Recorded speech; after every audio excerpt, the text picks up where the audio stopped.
My name is Dunstan Bruce. I'm a 62-year-old man, and for about 25 years I was in a band called Chumbawamba. Oh, and I love art. I accidentally came across her work. I've got this plate of hers. Well, once I worked out what it was, which is a seagull eating, is it a pigeon or a crow or something? So then what happened is, I got a couple of other bits and pieces. But then looking on her Instagram, I've got to show you these. I've got a collection of these, right? So I got these from my mum's. My mum died about a year or so ago, right? We were clearing the house out, and I'd always really hated these things. When I worked out that the plate was Lucy's, I got in touch with her and I said, look, I've got these figurines and I've seen what you do to them. And I said, look, I'd love to commission you to do something with the ones I've got. So I'm going to get her to do something to these. I think she's just got this really brilliant outlook on on her art and her own creativity, which I just think is really refreshing. I think Haus of Lucy talks about things that are quite pedestrian, but in a very entertaining and engrossing way.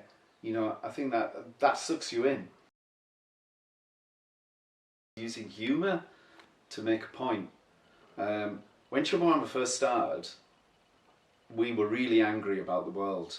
We learned pretty quickly that the world's not going to change by you shouting at people, and that seems really relevant now in 2023 because for the last 5 years it's just felt as though everybody is shouting at each other and nobody's listening to what anybody's saying. And I think using humour in art is a really effective way of expressing your politics or your opinion or your hopes, for a better world. What I relate to what's happening to Lucy at the moment. We had this conversation just the other day actually. Was I was saying I recognise that this moment that's happening to Lucy, where she obviously works really hard at her art and she's completely dedicated, and I feel as though she's one of those people who would do it despite fame or fortune or money or anything. I feel as though she does it because she's compelled to do it, and so it feels as though she's on the cusp of something. And I think I recognise that moment, where something might happen, and I just think that's for somebody who is such a brilliant, dedicated, honest, and funny artist. I think that's really exciting, and to see her, get to that point where it feels as though she might just be about to go.